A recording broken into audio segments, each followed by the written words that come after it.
And I must thank the Honorable President of South Africa, His Excellency Ramaphosa, for his expressing solidarity to our Palestinian brothers and sisters against the occupier, against the genocider.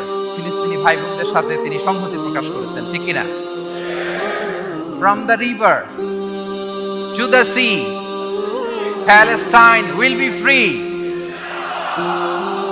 আমার সাথে সাথে বলেন, free free Al Aqsa, free free Al Aqsa. মুষ্টিবদ্ধ হাতকে উপরের দিকে করে আওয়াজ করে বলুন, free free Al Aqsa, free free Al Aqsa, free free Al Aqsa. আল্লাহ তাআলা আমার মজলুম ফিলিস্তিনি ভাই বোনদেরকে হেফাজত করুন। আমাদের সেই প্রাচীন কিবলা মসজিদুল আকসাকে আল্লাহ তাআলা হেফাজত করুন। জালিমদের হাত থেকে, দখলদারদের হাত থেকে এই পবিত্র ভূমিকে আল্লাহ তাআলা মুক্ত করুন। আওয়াজ করে সবাই পড়ুন আমিন।